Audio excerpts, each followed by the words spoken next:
Au nom de Dieu, le clément, le miséricordieux par essence et par excellence, la louange est à Dieu, Seigneur et Maître des mondes. Seigneur Dieu, c'est toi que nous adorons.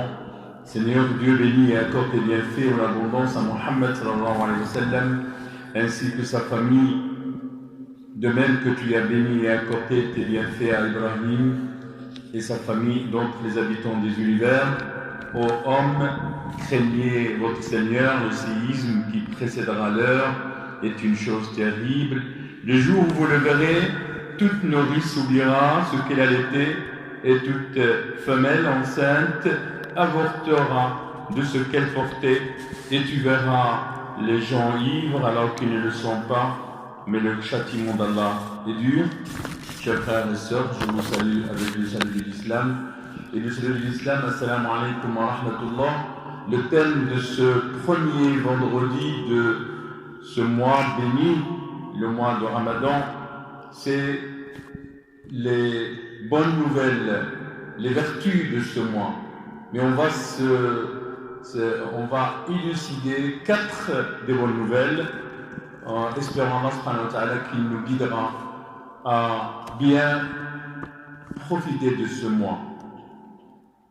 C'est un mois qui n'est pas comme les autres. C'est un mois où le Coran a été révélé à notre prophète Mohammed sallallahu alayhi wa sallam. C'est un mois où il y a une nuit qui s'appelle la nuit de décret, la nuit de la valeur.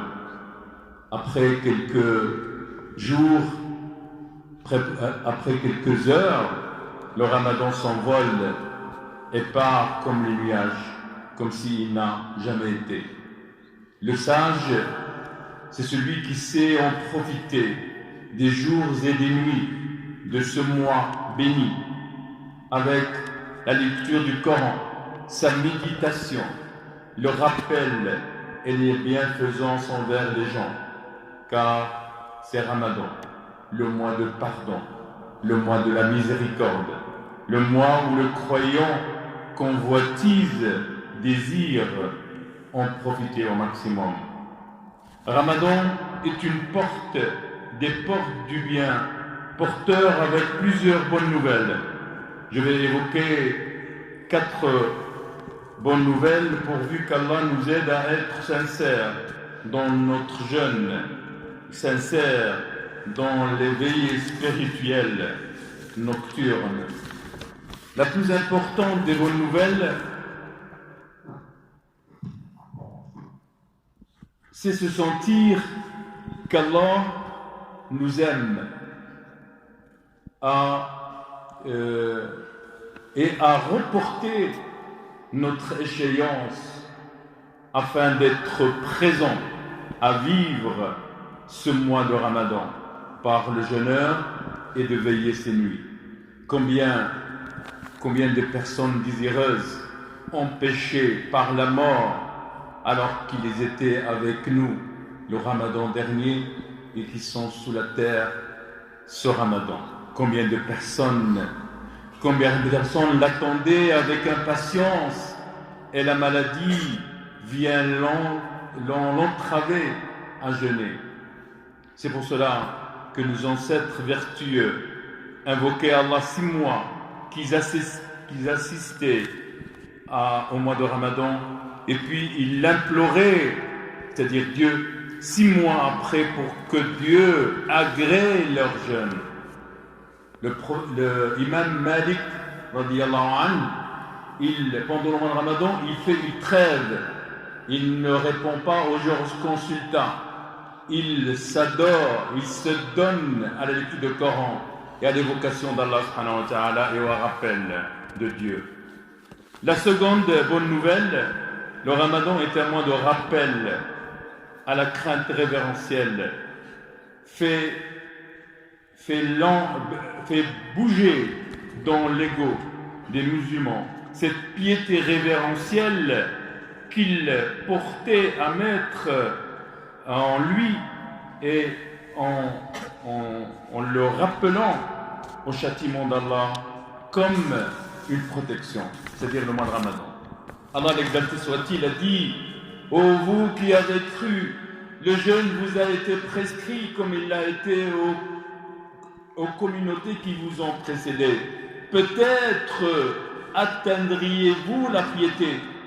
Le but cherché de ce mois de Ramadan, c'est la piété. Mais pour atteindre la piété, il faut travailler, il faut faire un effort plus que d'habitude.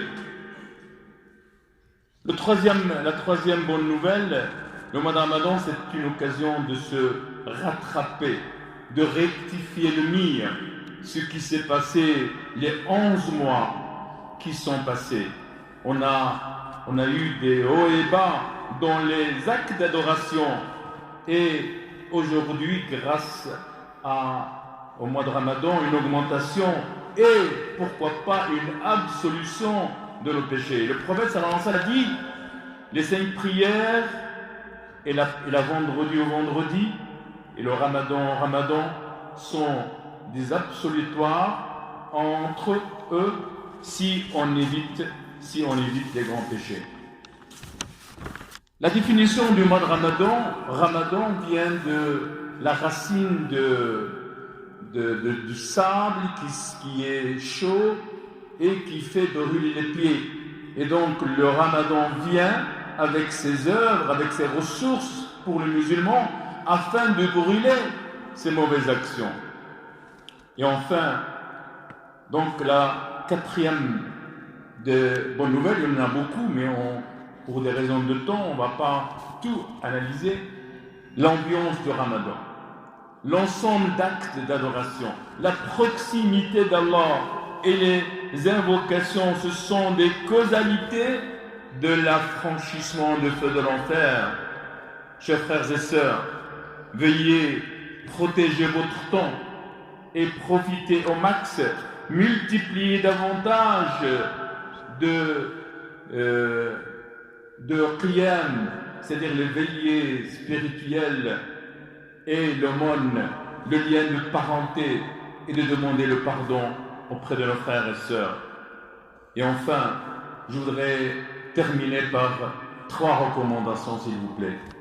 Nous vivons dans un pays qui n'est pas un pays islamique, où nos voisins ne sont pas des musulmans. Et j'ai entendu, pourvu que ce mois de Ramadan termine, à causer par nos comportements qui ne sont pas islamiques. On doit observer le bon voisinage. Il y a des gens qui travaillent. Et nous, on se réveille le soir pour venir prier, sachant pour nous qu'on fait du bien, mais on fait du mal à nos voisins. Et ça, l'islam, il nous a recommandé, il nous a aussi dit d'observer le bon comportement envers le voisinage. Ça, c'est la première des choses. La deuxième, nous avons des enfants, et ces enfants doivent respecter parce qu'il y a une école et parce qu'il y a des voisins on ne peut pas les laisser tout seuls devant la mosquée ou dans nos demeures. Et troisième chose, pour nous adultes, qu'on travaille, il faut qu'on respecte aussi qu'il y a un employeur, qu'il y a des collègues et qu'on ne doit pas venir fatigué, énervé parce qu'on n'a pas fumé, parce qu'on n'a pas pris notre café, et on doit essayer de donner une belle image de l'islam, une belle image du mois de Ramadan. Ce que vous êtes des émissaires, nous sommes des émissaires de l'islam. Si vous voulez que ces gens nous respectent, il faut qu'on se respecte, et on respecte que des gens ne sont pas obligés de respecter nos habitudes, puisque nous sommes dans un pays qui est multi-religieux, multiculturel. Voici mes frères et sœurs, nous invoquons Allah subhanahu wa ta'ala qui nous donne durant ce mois de Ramadan la sincérité dans les actes et dans les paroles, par ta miséricorde, ô miséricordieux par excellence. Assalamu alaikum wa rahmatullah.